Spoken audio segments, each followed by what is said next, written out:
The Assembly will hear an address by His Excellency Narendra Modi, Prime Minister of the Republic of India. May I request protocol to escort His Excellency.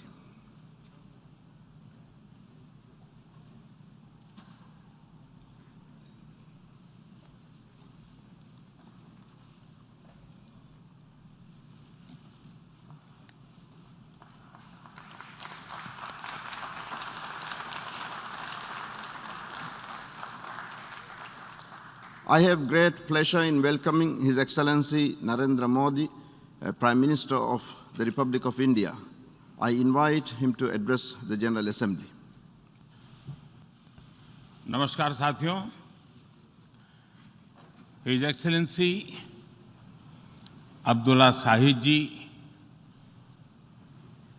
आपको अध्यक्ष पद संभालने की हार्दिक बधाई। आपका अध्यक्ष बनना सभी विकासशील देशों और विशेषकर स्मॉल आइलैंड डेवलपिंग स्टेट्स के लिए बहुत गौरव की बात है। अध्यक्ष महोदय, गत 1.5 वर्ष से पूरा विश्व 100 साल में आई सबसे बड़ी महामारी का सामना कर रहा है। ऐसी भयंकर महामारी में जीवन गंवाने वाले सभी लोगों को मैं श्रद्धांजलि देता हूं और परिवारों के साथ अपनी संवेदनाएं व्यक्त करता हूं। अध्यक्ष महोदय, मैं उस देश का प्रतिनिधित्व कर रहा हूं जिसे मदर ऑफ डेमोक्रेसी का गौरव हासिल है। लोकतंत्र की हमारी हजारों वर्षों की महान परंपरा रही है। इस 15 अगस्त को भारत ने अपनी आजादी के 75वें साल में प्रवेश किया है। हमारी विविधता हमारे सशक्त लोकतंत्र की पहचान है। एक ऐसा देश जिसमें दर्जनों भाषाएं हैं, सैकड़ों बोलियां हैं, अलग अलग रहन सहन खान-पान है। ये वाइब्रेंट डेमोक्रेसी का बेहतरीन उदाहरण है। ये भारत के लोकतंत्र की ताकत है कि एक छोटा बच्चा जो कभी एक रेलवे स्टेशन के टी स्टॉल पर अपने पिता की मदद करता था, वो आज चौथी बार भारत के प्रधानमंत्री के तौर पर UNGA को संबोधित कर रहा है।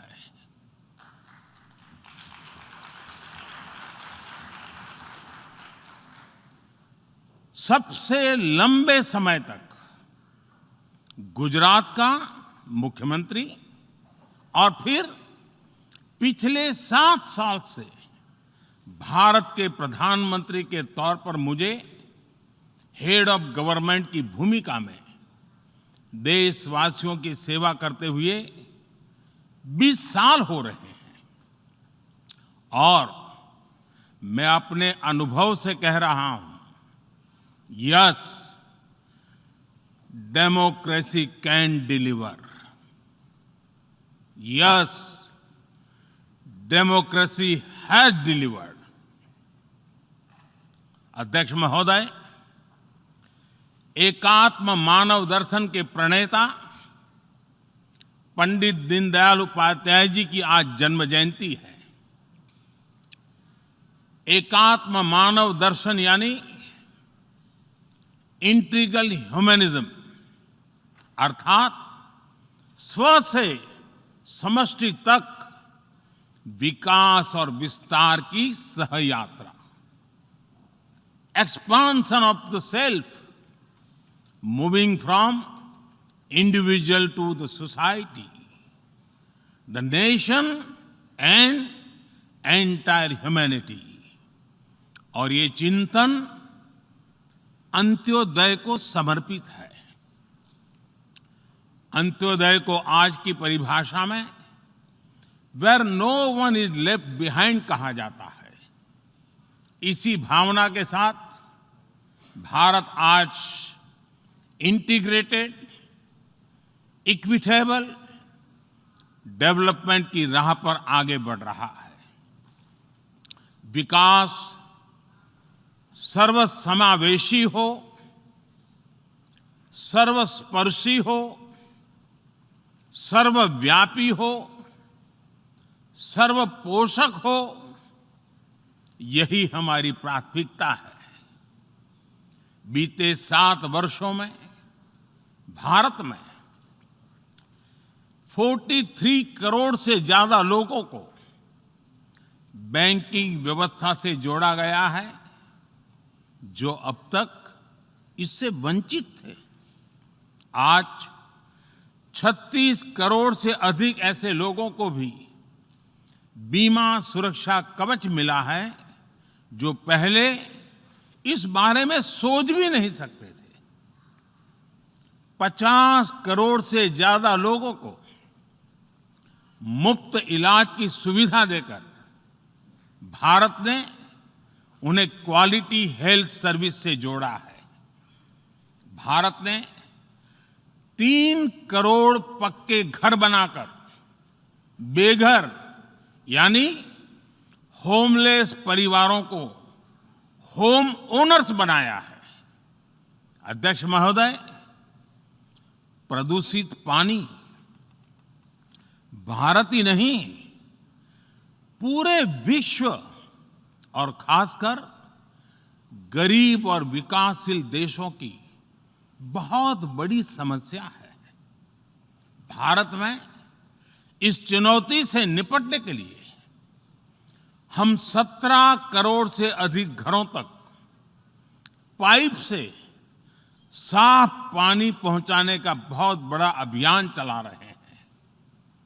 विश्व की बड़ी-बड़ी संस्थाओं ने ये माना है कि किसी भी देश के विकास के लिए वहां के नागरिकों के पास जमीन और घर के प्रॉपर्टी राइट्स यानी ओनरशिप का रिकॉर्ड होना बहुत जरूरी है। दुनिया के बड़े-बड़े देशों में बड़ी संख्या में ऐसे लोग हैं जिनके पास जमीनों और घरों के प्रॉपर्टी राइट्स नहीं है। आज हम भारत के 6 लाख से अधिक गांवों में ड्रोन से मैपिंग कराकर करोड़ों लोगों को उनके घर और जमीन का डिजिटल रिकॉर्ड देने में जुटे हैं। ये डिजिटल रिकॉर्ड प्रॉपर्टी पर विवाद कम करने के साथ ही access to credit, bank loan तक लोगों की पहुंच बढ़ा रहा है। अध्यक्ष महोदय, आज विश्व का हर 6ठा व्यक्ति भारतीय है। जब भारतीयों की प्रगति होती है तो विश्व के विकास को भी गति मिलती है। When India grows, the world grows. When India reforms, the world transforms. Bharat में हो रहे साइंस और टेक्नोलॉजी आधारित इनोवेशंस विश्व की बहुत मदद कर सकते हैं। हमारे टेक सॉल्यूशंस का स्केल और उनकी कम लागत दोनों अतुलनीय है। हमारे यूनिफाइड पेमेंट इंटरफेस यूपीआई आज भारत में हर महीने 350 करोड़ से ज्यादा ट्रांजैक्शन हो रहे हैं। भारत का वैक्सीन डिलीवरी प्लेटफॉर्म कोविन एक ही दिन में करोड़ों वैक्सीन डोज लगाने के लिए डिजिटल सपोर्ट दे रहा है। अध्यक्ष महोदय, सेवा परमो धर्मः, सेवा परमो धर्मः को जीने वाला भारत सीमित संसाधनों के बावजूद भी वैक्सीनेशन डेवलपमेंट और मैन्युफैक्चरिंग में जी जान से जुटा है। मैं यूएनजीए को ये जानकारी देना चाहता हूं कि भारत ने दुनिया की पहली डीएनए वैक्सीन विकसित कर ली है, जिसे 12 साल की आयु से ज्यादा के सभी लोगों को लगाया जा सकता है। एक और mRNA वैक्सीन अपने डेवलपमेंट के आखिरी चरण में है। भारत के वैज्ञानिक कोरोना की एक नेजल वैक्सीन के निर्माण में भी जुटे हैं।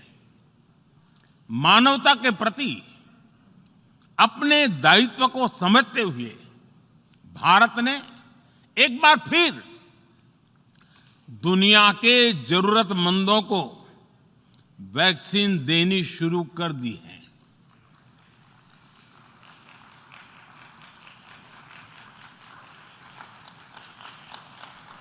मैं आज दुनिया भर के वैक्सीन मैन्युफैक्चरर्स को भी आमंत्रित करता हूं, कम मेक वैक्सीन इन इंडिया। अध्यक्ष महोदय, आज हम सब जानते हैं कि मानव जीवन में टेक्नोलॉजी का कितना महत्व है, लेकिन बदलते हुए विश्व में टेक्नोलॉजी विथ डेमोक्रेटिक वैल्यूज, ये सुनिश्चित करना भी आवश्यक है। भारतीय मूल के डॉक्टर्स, इनोवेटर्स, इंजीनियर्स, मैनेजर्स किसी भी देश में रहें, हमारे लोकतांत्रिक मूल्य उन्हें मानवता की सेवा में जुटे रहने की प्रेरणा देते रहते हैं। और ये हमने इस कोरोना काल में भी देखा है। अध्यक्ष महोदय, कोरोना महामारी ने विश्व को ये भी सबक दिया है कि वैश्विक अर्थव्यवस्था को अब और अधिक डाइवर्सिफाई किया जाए। इसके लिए ग्लोबल वैल्यू चेन्स का विस्तार आवश्यक है। हमारा आत्मनिर्भर भारत अभियान इसी भावना से प्रेरित है।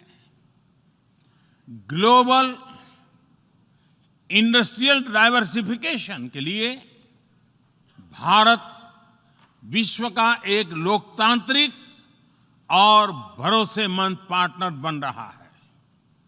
और इस अभियान में भारत ने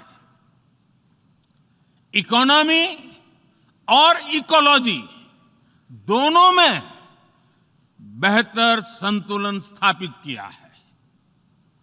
बड़े और विकसित देशों की तुलना में क्लाइमेट एक्शन को लेकर भारत के प्रयासों को देखकर आप सभी को निश्चित ही गर्व होगा।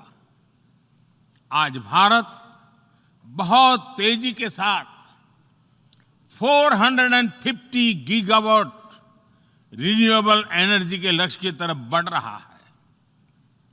हम भारत को दुनिया का सबसे बड़ा ग्रीन हाइड्रोजन हब बनाने के अभियान में भी जुट गए हैं। अध्यक्ष महोदय, हमें अपनी आने वाली पीढ़ियों को जवाब देना है कि जब फैसले लेने का समय था, तब जिन पर विश्व को दिशा देने का दायित्व था, वो क्या कर रहे थे। आज विश्व के सामने रिग्रेसिव थिंकिंग और एक्सट्रीमिज्म का खतरा बढ़ता जा रहा है। इन परिस्थितियों में पूरे विश्व को साइंस बेस्ड रैशनल और प्रोग्रेसिव थिंकिंग को विकास का आधार बनाना ही होगा। साइंस बेस्ड अप्रोच को मजबूत करने के लिए भारत एक्सपीरियंस बेस्ड लर्निंग को बढ़ावा दे रहा है। हमारे यहां स्कूलों में हजारों अटल टिंकरिंग लैब्स खोली गई हैं, इंक्यूबेटर्स बने हैं और एक मजबूत स्टार्टअप इकोसिस्टम विकसित हुआ है। अपनी आजादी के 75 वर्ष के उपलक्ष्य में जब हम आजादी का अमृत महोत्सव मना रहे हैं, भारत 75 ऐसे सैटेलाइट्स को अंतरिक्ष में भेजने वाला है जो भारतीय विद्यार्थी स्कूल कॉलेजों में बना रहे हैं। अध्यक्ष जी, दूसरी ओर रिग्रेसिव थिंकिंग के साथ जो देश आतंकवाद का पॉलिटिकल टूल के रूप में इस्तेमाल कर रहे हैं, उन्हें ये समझना होगा कि आतंकवाद उनके लिए भी उतना ही बड़ा खतरा है। ये सुनिश्चित किया जाना बहुत जरूरी है कि अफगानिस्तान की धरती का इस्तेमाल आतंकवाद फैलाने और आतंकी हमलों के लिए न हो। हमें इस बात के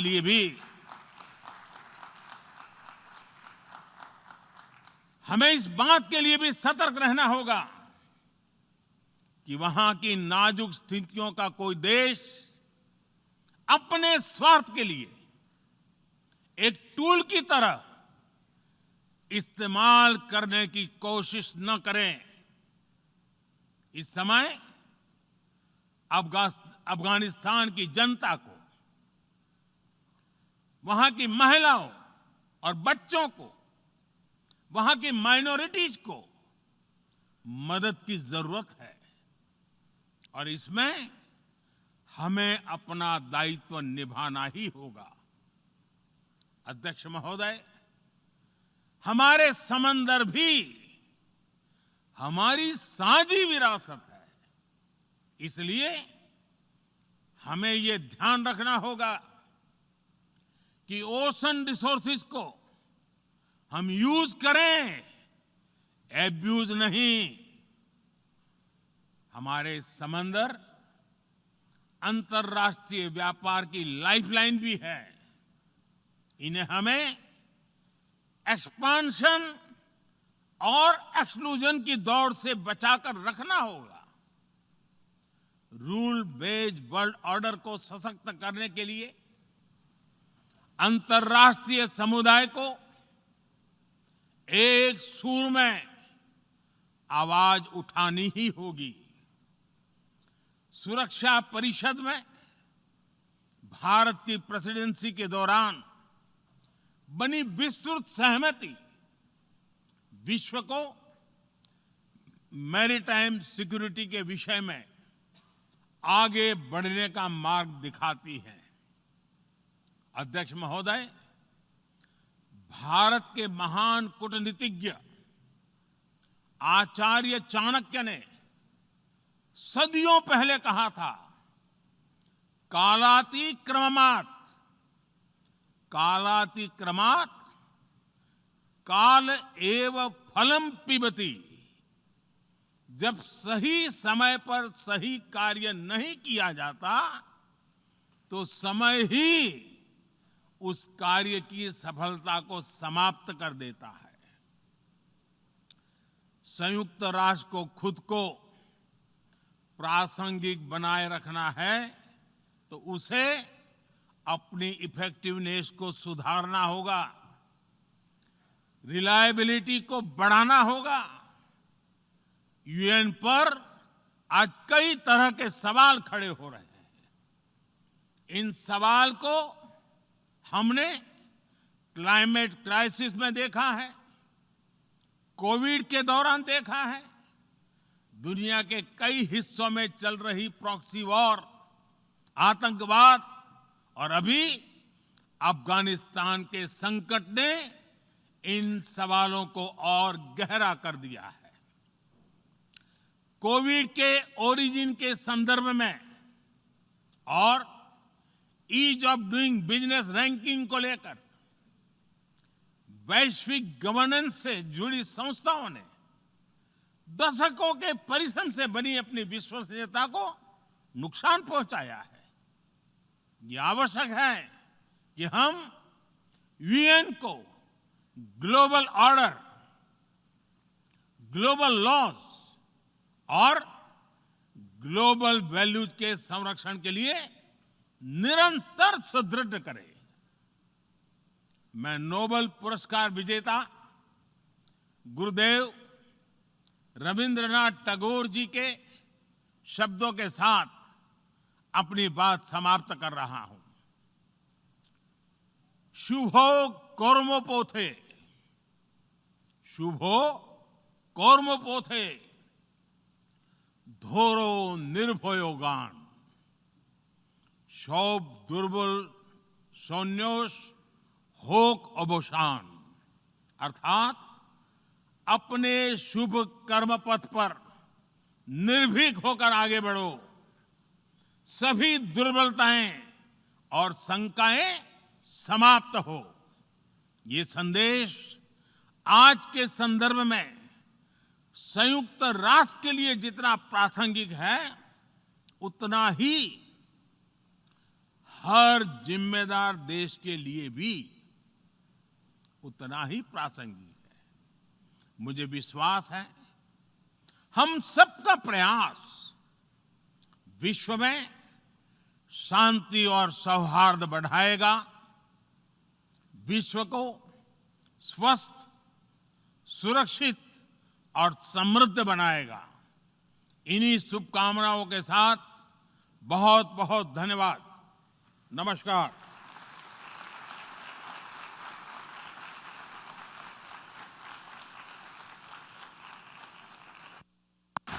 On behalf of the General Assembly, I wish to thank the Prime Minister of the Republic of India for the statement just made, and I request protocol to escort His Excellency.